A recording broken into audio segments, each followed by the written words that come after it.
You're listening to Slick Talk, the hospitality podcast, a podcast for those who are in and around the hospitality industry who love, live, and breathe what they do.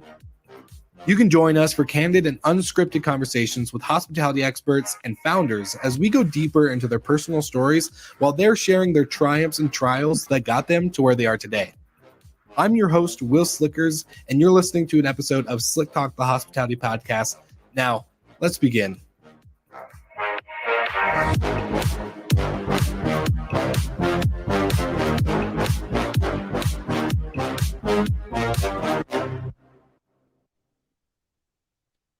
All right, everybody, welcome back to another episode of Slick Talk, the hospitality podcast. And man, I'm loving the new intro. John, I'm so excited you get to be the first guest to experience the new Slick Talk intro and outro to the show. But my man, this episode has been a long time in the making. And after getting to meet you at VRMA in person, live, it was so great to see you. I'm just so pumped to have you on the podcast. So thank you so much for joining me today. Well, I'm really excited to be on the podcast. And, like I said, being on this podcast is a huge milestone. So I'm really excited to be on this podcast and, kind of have this conversation with you. For sure. Well, this is a time to get into it because, man, your story is it's incredible. Just listening from your start to where you are today, you've had a lot of accomplishments, and I just love seeing it shape in action, right? So let's just start in the beginning. How did you start getting into hospitality, short-term rentals? What was that, founders or beginners aha moment where you're like, all right, this is it? I think it's kind of like a frog being in a pot of water that's slowly boiling, right? So there was no real this is it. But basically, I'm an architect by training. And in 2013, I actually decided to stop my 9 to 5 and start a development company because I'd worked with some amazing developers who not only made money with development projects, but also I saw that they were creating proper projects that gave back to the community. And so that's what I wanted to be when I grew up, a developer, right? And so I started a company that did ground up new construction development, single family homes. And when you're developing, what happens is cash is always flowing out until you go and sell. Yeah. So during one of my projects, I was vacationing in Hawaii, and I heard that the short-term rental thing, creates some positive cash flow. So I just started dabbling with it. I got one property, got a manager, and it cash flowed, more than we had anticipated. So it was great, but the management was terrible. And so little by little, I started taking over pieces of the management. And the other thing is I was living 5,000 miles away. And so from day one, I had to focus on systems because I couldn't just roll out of bed and go and take care of a little issue here, there, anywhere. So it wasn't the person. I just had to have the systems there. So with all that, I saw that short-term rental, there's a lot of moving parts. So when you have one or two properties, it seems really easy. And it's like, oh, I'm just going to scale. I'm going to get a lot of properties.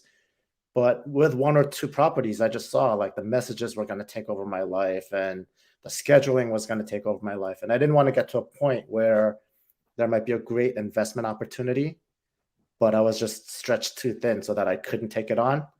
And so that's kind of how I got into this industry, doing it. And my goal was to be able to get one property every year into my portfolio. And I was kind of on that track. And then COVID hit. So and that kind of, shifted things. But right before COVID, I guess 2019 was kind of the aha moment. Early 2019 was when I realized that I actually had a really solid system and company. Mm-hmm. And other people actually started asking me to manage their companies because I was bringing in so much higher revenue than everyone else. Yeah. And then I was doing a real professional job. And so it was growing. And then I was all right, if I go with this, I could probably make something, big out of it. And so 2019 was when I was planning on really, really expanding and growing my hospitality company, Ohana Stay. Mhm. I even went to Legends in Cartagena, and that's where I met a lot of folks, including Simon Lehman, and we could talk about that later. Um, and then obviously COVID hit, so that's kind of how I got into this industry in a nutshell. I love it. And I'm curious to know with the cash flow, because I wanna I wanna see what was were you a owner? Were you a manager? What was the beginning steps? Did you with that one property per year that you're trying to get, was that an owning one property per year, so buying another property every year, or was it managing? Right. So it was owning, right? So it was all for essentially slowly growing a small portfolio of real estate, right?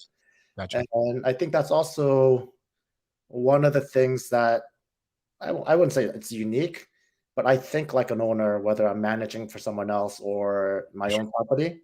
And there is a different mindset when you think of it as an owner than as a renter or as you know, just you just take care of properties very differently than 100%. an owner. And so yeah, I was planning on owning each property one a year. Okay, that's good to know. So now my second question goes into your systems, also leading into more regulation stuff because I know Hawaii itself is a little bit more strict when it comes to regulation inside of not only short-term rentals but with travel, especially during COVID. But let's talk about your systems in play that you had that you're realizing, okay, like this is a scalable system that I have pre-COVID and then going into COVID. How did those systems change or did they stay the same? I'm kind of curious to hear your before and after. Right. So before COVID, I think a lot of people have heard me say I've onboarded and offboarded over 15 different PMSs in my career, 1 5, right? Yeah. And that was with the goal of finding that perfect unicorn PMS that does everything the way I want it all the time, right? Mhm. And so, I get onto one, certain features wouldn't work, and then I get like the shiny object syndrome, and see the marketing of another one Yeah. like that, and then the next one would address some issues, but then be terrible at things that that were Key working important. previously, right? Yeah. So obviously, I haven't tried every PMS out there because there are too many, Yeah. but I actually have a really good perspective on like determining what's marketing speak and what's actual real feature and kind of asking the right questions to figure things out that way. So basically pre-COVID, I had a pretty solid tech stack, but what I'll say, and it worked really well for what I needed, but what I'll say is I had a lot of redundancies or overlaps, and it was kind of wasteful, right? And Mhm. I brought in enough revenue and everything that it was a small fraction of my expenses, and I was, I guess, a little bit wasteful. Um, During COVID, obviously, I had to kind of slash a lot of my expenses. Yeah. The whole idea was if you survive, you thrive, right? And that was all I had in my mind: just survive, figure out some way to get some revenue in to offset, offset all the costs. Yeah. And so, as part of that, I actually both manpower as well as software. I actually started taking a really hard look at what are the key components that I need in my business, and really streamline my tech stack. I mean, I still have like 35 or 40 different, software or technologies that I use, Yeah. but that's the streamlined version, right? But yeah, it really forced me to think about, do I really need this service? What's the value it's creating for me? And so it really got streamlined down to the essentials. Yeah. And I have to say, right now, I operate my expenses. I probably cut my overall operating expenses by 25 to 30% between manpower and software, between pre-COVID and post-COVID. Can you explain to us what the essentials were when it comes to your tech stack? Like what were the key players that were like this is a no cut, no brainer? Okay, so obviously that you have to have a PMS of some sort that For sure. manages the calendar and does communications. So for me, the way I've rearranged my tech stack, I kind of need to explain how I do it so that it makes sense. For sure. Is again based on my experience of onboarding and offboarding 15 different PMSs. I don't believe that there can ever be an all-in-one that works for me and my business. Just assumptions that the companies make Yeah. won't work the way I need them to work. So I take a lot of different tech stack, and then I create my own dashboard that brings the different pieces in, and I get the information that I need, right?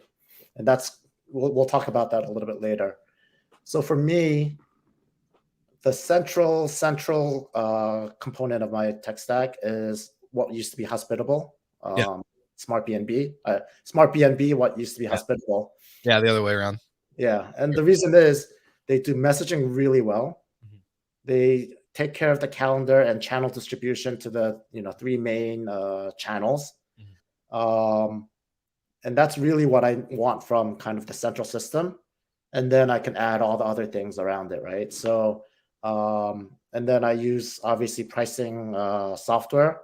I jump back and forth between mostly Wheelhouse and Price Labs, sometimes Beyond Pricing. Yeah. And Is there a reason why you do multiple different pricing? I'm just kind of curious because we try to stick with one. We have dabbled with others, but just more on the sense of, hey, doing what we do in the media space, it's kind of dumb not to try out just you and I were talking, beta tests, see what's different, what do we like, what do we not like, that type of stuff. That way we can give an actual opinion. I'm just kind of curious on for you on why you do three. there are different reasons. Sometimes depending on the way an owner that I'm doing revenue management for, Mhm. depending on like how they operate, it might be more cost efficient for me to use one tool versus another. Some tools have better informational dashboard. Some tools have way more levers to kind of fine tune what you want to do. And so, I routinely kind of rotate around it based on what I'm seeing in the market, what the client needs, what I want to do, and then also if I want to beta test the new tools. Gotcha. And so that's kind of how I do it. But revenue management is something that that's the one piece that I've never outsourced. Yeah. I've done that from day one. And that's And kind of what your name has been like known for. I've always known John and the revenue manager. Like you were just always really good at making people more money. That's all I've heard, especially like in the Facebook groups and through the Legends X guys or Jasper and Eric. So that's what I've always known you for before meeting you, and then getting to know you. I was like, oh damn, like this guy's really smart outside of just revenue management. So it's pretty cool. also, the one way I'll explain my revenue management is I don't really play golf, but it's like a guy who has like the ugliest swing, but somehow managed to, hit it far and long, right? Like I'm not classically trained, but I've done a lot of trial and errors on my own property, right? That's the benefit of starting with your own properties because then you can play around and experiment. And so my processes, by any traditional revenue manager standard, it looks messy, Mhm. but one way or another, it works consistently across multiple markets, right? So, yeah, that's kind of where my revenue management is. What was the main question? I lost track. Your three non-negotiables when it came to tech stack. So you're talking about going between Beyond, Price Labs, and Wheelhouse. Mhm. You talked about Hospitable, and then is there another piece of tech that you just find really crucial? And then the third piece is not something that most people in this industry use, and it's not just one. It's things like Zapier and those other things that help connect one tool to another. For sure. And that's really what I use to then bring in any other piece of tech that comes in. So yeah, I mean, there are lots others that I'd love to like bring up, but if I had to just strip it down and just have Yeah. 3 or 4, that's kind of where it would be for me.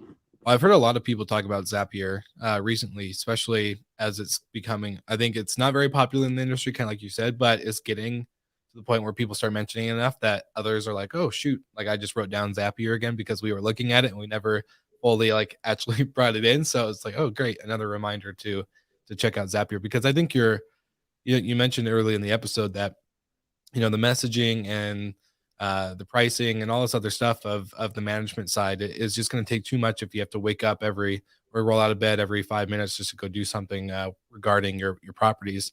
If you don't mind me asking, what markets are you in outside of Ohana?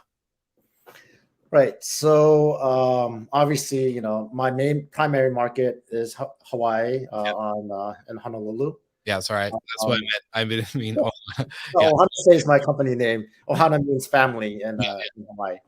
Um, but I provide revenue management services or kind of the tech tape services, kind of the pulling together the different tech. yeah. I provide that in Florida, in Wisconsin, and Colorado, and Arizona, um, and yeah, it's an approach that I take to revenue management. So it's not like just knowing the market. In fact, I rely on my clients to help me understand what the market is, but then I apply my systems and my processes to it, and kind of can over about a month to 2 months can ramp up and start bringing in the higher revenue amounts than they traditionally have been. Mhm. But yeah, those are the markets that I'm currently in. Um, and I'm in discussion with some people in Texas and, kind of wherever people basically want to make money, right? That's what I call revenue management. I call it cash. Hey, I like that. That's a good, that's the best version of it because dude, it's crazy. Like I came from the hotel revenue management side versus the short-term rental, and it's very different but very similar. But I find the short-term rental revenue management processes and tools to be so much more further advanced. Like I went to Cornell's revenue management school and I did, got my certification through there, but I'm learning way more by applying certain like tools and just overall tactics to a short-term rental property in a competitive market rather than I ever learned in the Can I Cornell. share my one controversial thought on revenue management between hotel approach and short-term rental approach? Yeah, of course. I'm all ears. So in the hotel industry, revenue management, the fundamental basis, it seems, is the comp set, right? And For you sure. develop a huge comp set, and it makes sense because all the players in the field play by basically a set of rules that you all agree on, right? And so the data is it's a validated data set because everyone's playing by the same rules. Yeah. In the short-term rental industry, you talk to 50 different operators in the same market, and everyone has a different set of max, min, how they operate, right? Yeah, So data is not it's not a valid data set. for sure. And yet all the big, whether it's Price Labs or Wheelhouse, they're basically just aggregating the invalid data and finding some average, right? Mhm. And so the comp set to me helps you see what the market is doing, but it's not I don't look at the numbers for the pricing because it's an invalid, data set. Yeah. So that's something that I know a lot of hotel folks kind of cringe when I say, I don't think, comp sets should be kind of this like holy grail, Yeah. but that's kind of my attitude towards it. Well, So, and it's very true though that if you look at a short-term rental or a vacation rental, they're very different, very unique, and they operate differently because of the type of owner. You have one owner per property versus one owner for 50 rooms, right? So it's so much different when you take the number of inventory to the comparison of the inventory, what the uniqueness behind it, the amenities, the location, the everything, the way they operate. The a lot of people like when I was out in the Cannon Beach seaside area, hotels, they don't give it like they didn't care. They were just like, yeah, $60 a night, let's do it. We're gonna sell out. And then the short-term rentals, the homes, the Airbnbs, quote unquote, we're going, nothing worth nothing less than a 5-night minimum. I don't care if I'm leaving money on the table. I don't want that type of guest that Mhm. pays $60 a night for a hotel room and thinks they can just trash it or do whatever. I want the families that are going to be here for a week. They're going to treat my place like home. And if I don't get booked during a certain week or a weekend, then that's fine. I don't want it. So it's very, very much different and unique in that way. Yeah. So, I hear some people who think they found the secret to pricing is like, Yeah. I look at my competitors and I price 5% below, right? I'm just like, that's a race to the bottom. Like, if everyone did that, that's a race to the bottom. So Exactly. that's a data set that a lot of these aggregators are using to say, hey, this is the average price. So anyway, I'll get off of this my soapbox here. It's okay. That's what we're here for. We'd like to chop it up a little bit on the podcast. But okay, so let's dive into, you said something that I really, really am curious about. And I've been, as we were messaging on Facebook, I even messaged you a couple times like, I'm intrigued. Tell me more. Please tell me more. And you talk about these pieces of tech, right, that you pull together into one unified dashboard that only gives you the information that you need and want for your business. Now, I want to know, one, how did you even think of this idea? Like, I know we've always talked on the podcast. I've talked to a lot of other operators that it would just be so great if we had a unified dashboard. If all these pieces were in one place, so that way I don't have to log into 20 different accounts. But there's never been a real product. There's companies are coming up with their own products that have all these tools that they've created or they've pieced together kind of in a similar way, I'm assuming. But you jumped in and were just like, you know what, I'm going to create my own. How did you even start and like figure this out? This is where I want to know on the geeky side of things. Like, what is tech tape? Basically, give me the details. Right. So tech tape is essentially, the fun way to describe it is duct tape for the short-term rental technology space, right? So again, I'm taking what's best in class for my business or my client's business and figuring out what are the pain points and then seeing, okay, how can I take off the shelf existing products and make it work for your workflow, right? Because we have so much innovation in the space, but also so much fragmentation. So how did I start it? It really actually started because of trying to make the workflow for my VAs Yeah. smoother and easier, because they were the ones that were jumping in and hopping out and logging in and logging out. And the big frustration for me was they would make mistakes, and Yeah. they're only human. They're going to make mistakes, right? So the process is flawed because it's so fragmented. So as I noticed, the same mistakes being made over and over again, I kind of thought like, all right, like what is the critical piece of information that piece of software is creating? Mhm. What is it that my staff need to know so that they can quickly make some decisions? And then if they have to dig in, yes, then they have to log into that tool and everything to get all the details. But what's that like level of information that they can have so that I get frustrated when people make more than the same mistake more than 2 or 3 times, right? Or when I make the same mistake 2 or 3 times. And I kept on running into that with, all the different tech, stack that I used. So it kind of derived from my own work process of saying, hey, you know, this tool, even some of the hardware tools like the locks, right? Yeah. Like I can get visibility into the battery levels of the lock, but I have to log in to do that, right? Yep. Right. So if my VAs can see kind of the overall level and then track it after every guest, then we're able to plan for batteries running out. 100%. Smoke detectors or carbon monoxide detectors. I don't know.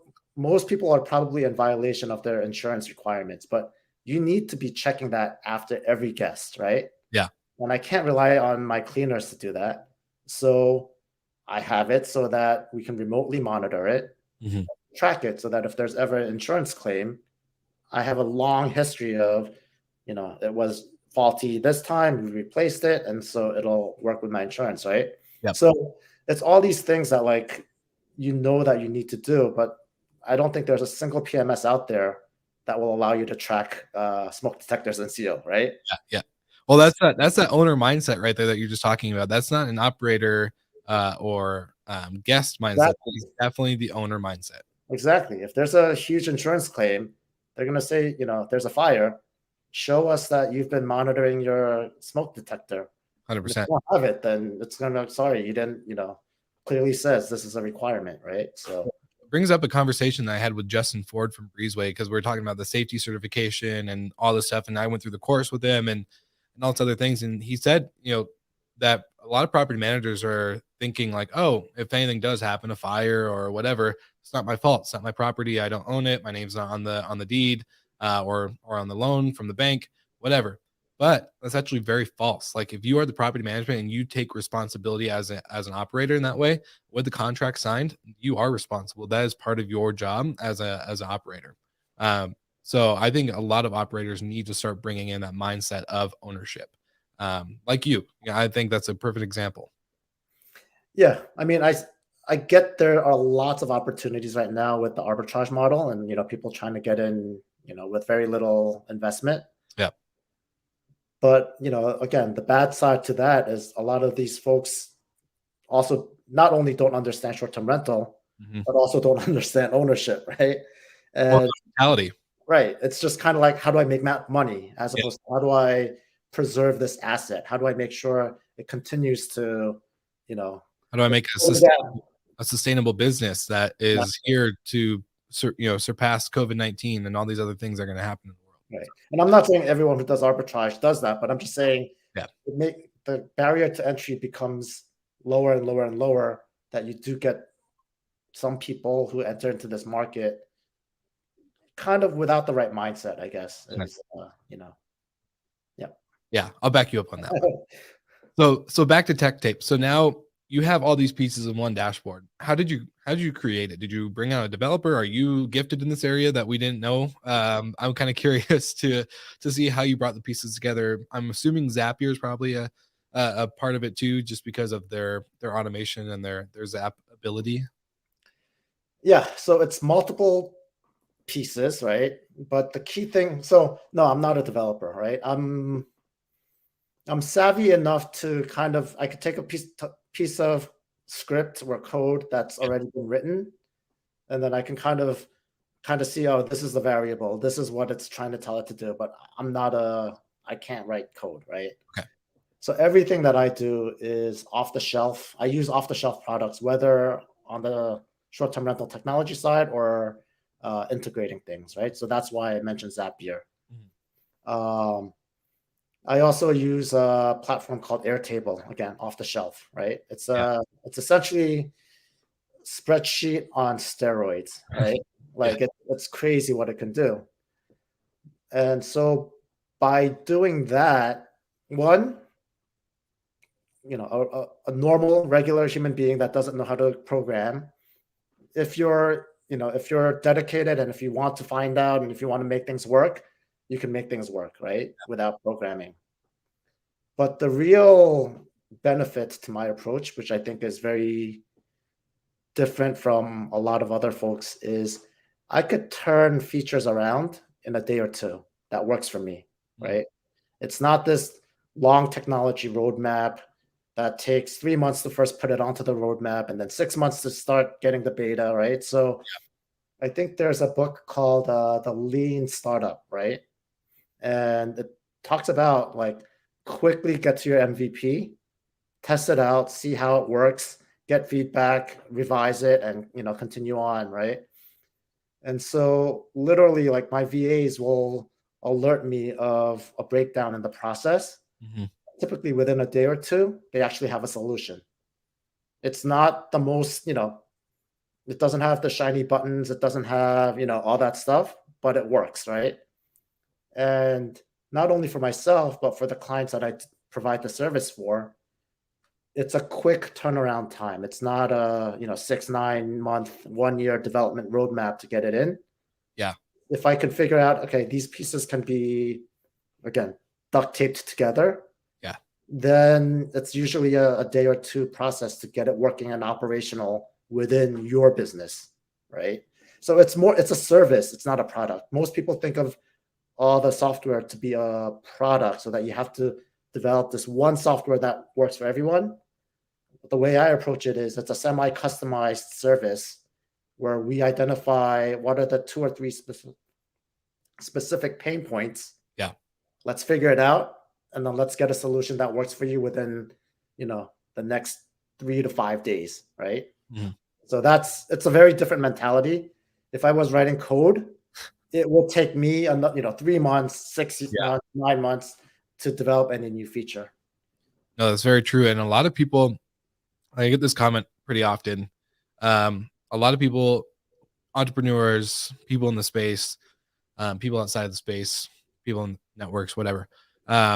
They always say, like, man, you execute so fast. It's like, how do you do that? It's like, because you have to create systems that are easily changeable and easy to just pull the trigger on. It's just like what you're talking about.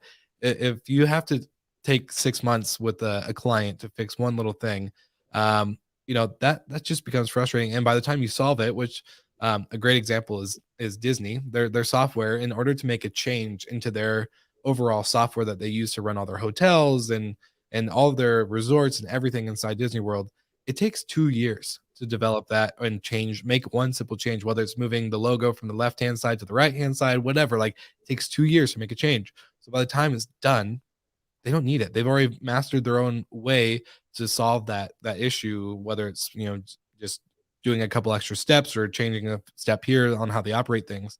Um, and that just benefits nobody. Nobody. So I like that approach that you're taking with, being able to say, we have 1 to 2 days, 3 days, whatever, a daytime, not a 2 year time, right? So I think that's way more important, especially because we all know that with short term rentals, hospitality in general, bookings are coming in, cancellations happen, changes happen, all this stuff. Like, things are happening in the business, especially as you're onboarding new properties, maybe offboarding a couple properties, whatever it may be. There's a lot that goes in to the day to day operations. So to be able to execute faster with proper tools like something like this, I think is really important. So Tech Tape is not a just it's not just a product, it's kind of a product, but it's more of a service behind the product that you know that you guys bring. Exactly. Again, that's why I call it semi-customized. Part of it is, I guess, the consulting part of really identifying what are your specific pain points, not this laundry list of all features that you've ever wanted. For sure. And then once you have those, once we decide, okay, these are the specific ones, then 90% of the time we could probably find a solution. So Yeah. I love that. Well, you mentioned consulting. So I want to, pull out the elephant in the room. Uh, that's a just small elephant. I know, very small elephant because it's in a small room. But recently, I would say, like, what, a week or two, a couple weeks ago, we saw you announce that you're part of now AJL, which you're the head of the US. So let's talk about this. Like, what tell us more, pretty much is what I'm asking.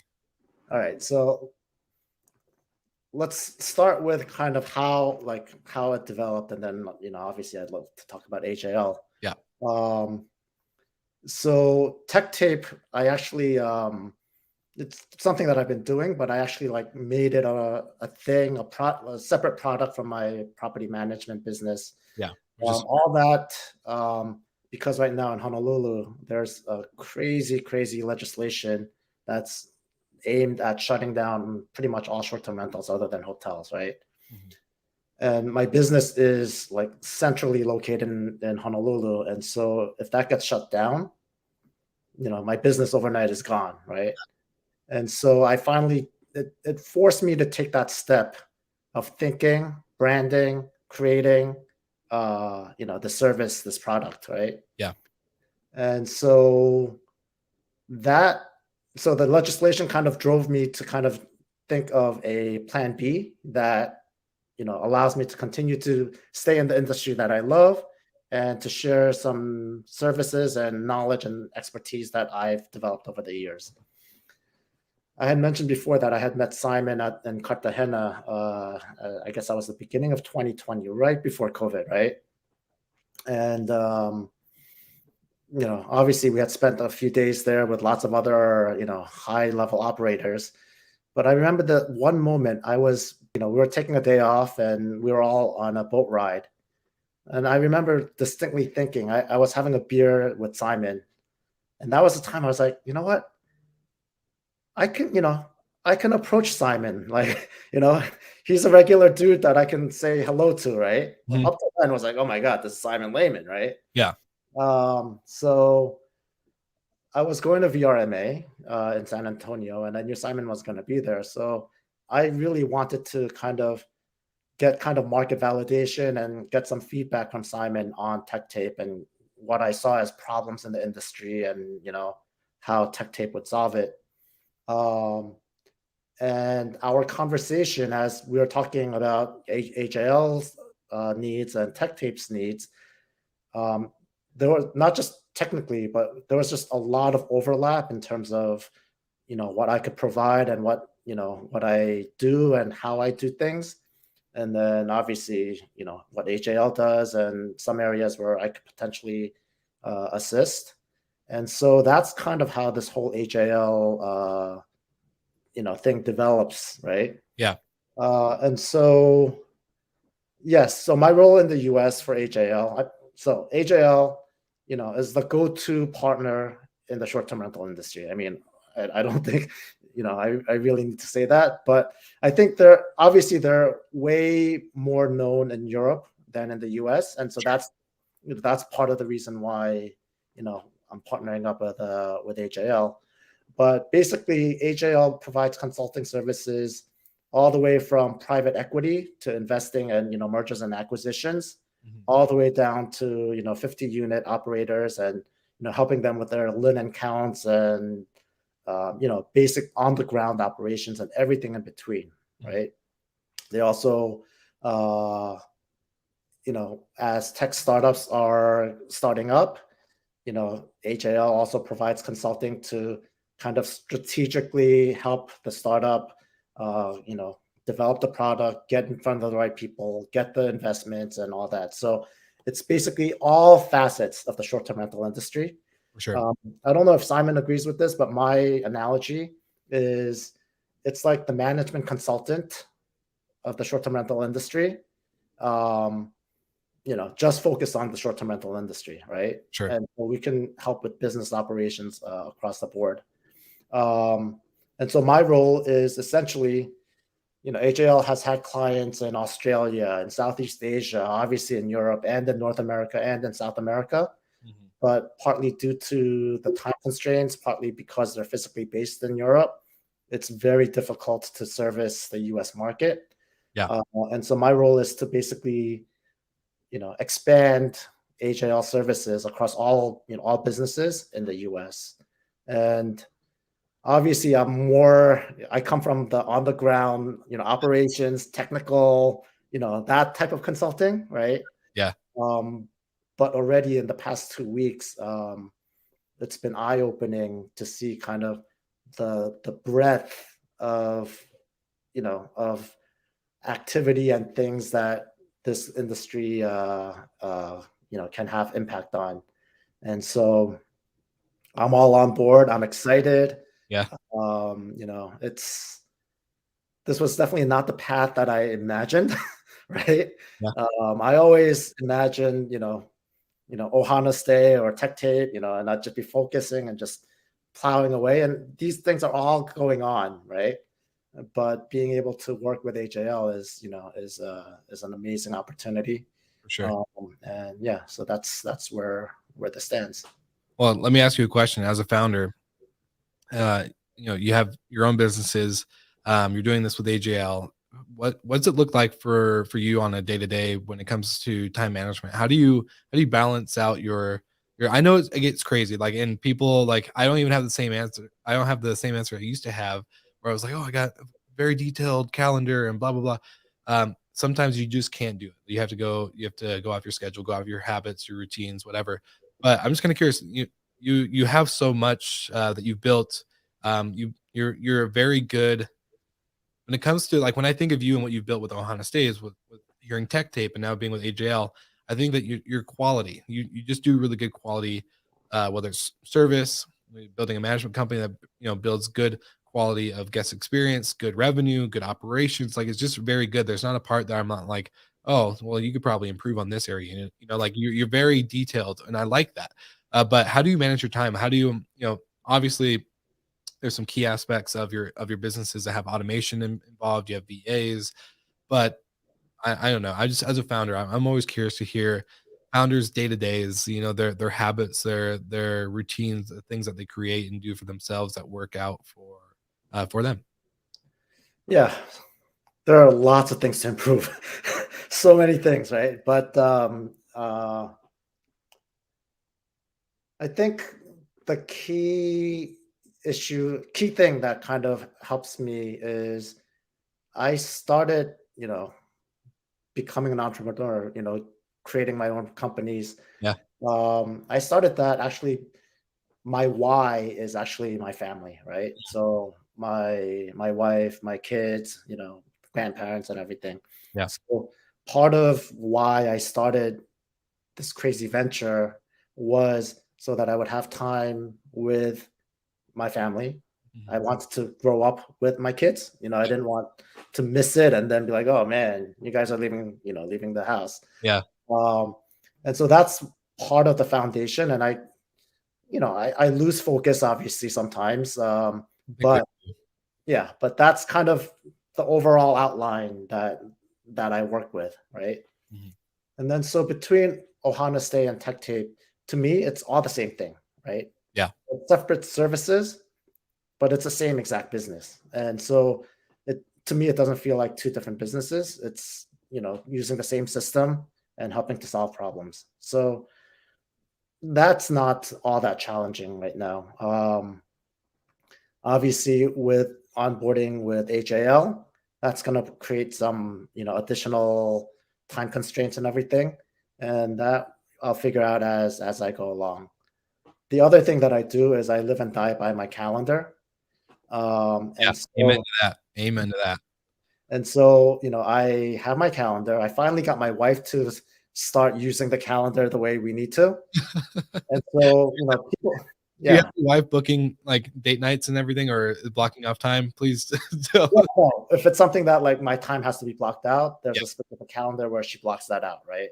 that's awesome. Um, and my schedule is pretty much available for anyone to book, right? If anyone wants to, chat, there's a Calendly link, right?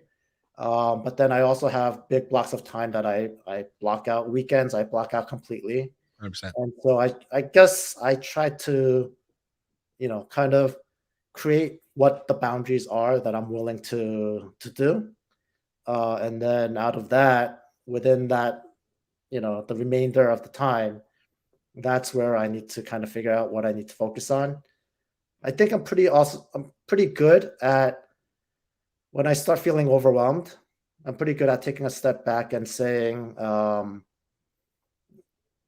what are the most urgent or most critical things that I need to be working on, or what are you know the most value driving things that I need to be working on, and so that I can focus on that at the time that I need to.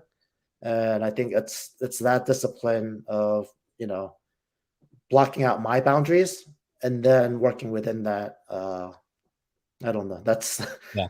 how I can say it, but I have to say, recently my schedule has gotten a lot busier, Yeah.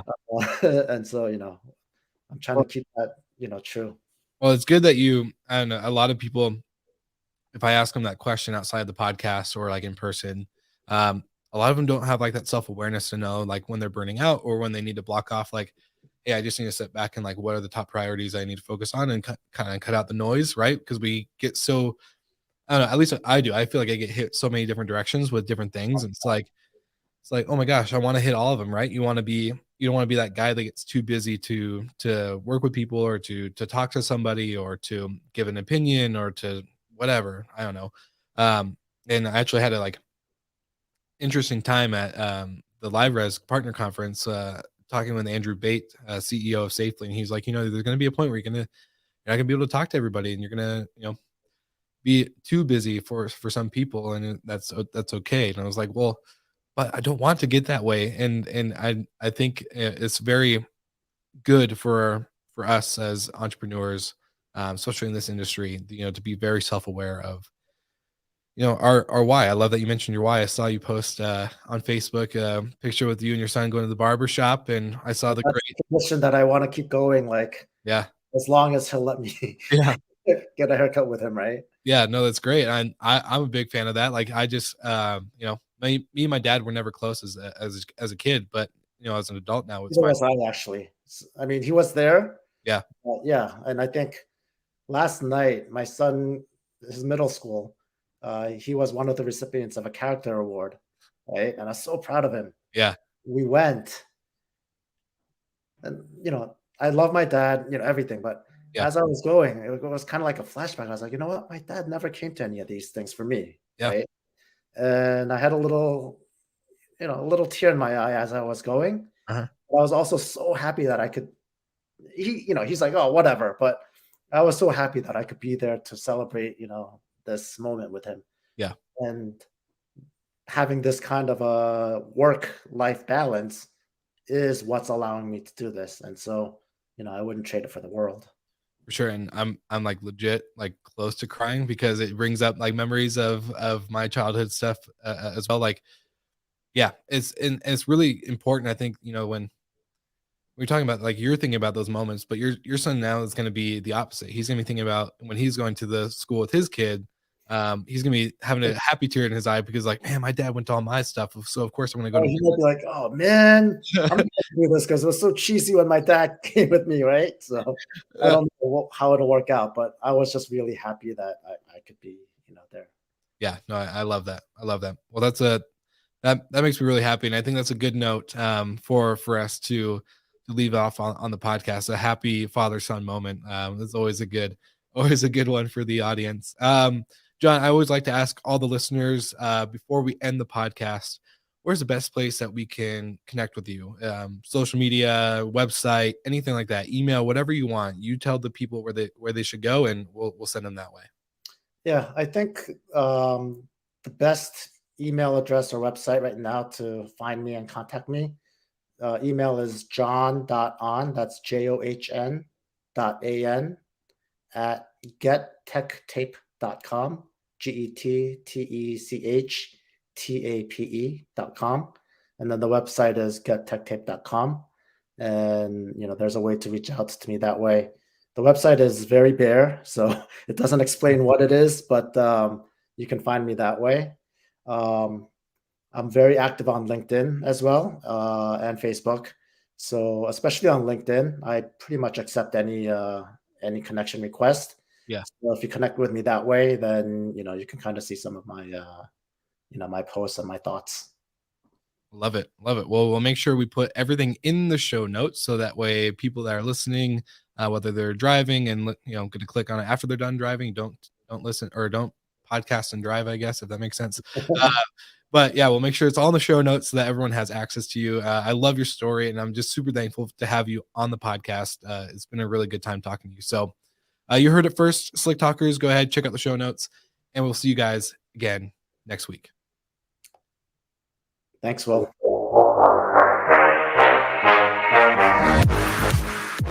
Thank you so much for listening, and thank you to our show partners for making Slick Talk, the hospitality podcast, possible. We hope you enjoyed the show, and we would love to connect with you outside of the podcast. So you can follow us on all of our social media channels for daily hospitality content, or find us on slicktalkthepodcast.com. And don't forget to rate, review, and subscribe so you never miss an episode. I'm your host, Will Slickers, and we will see you guys all again next week.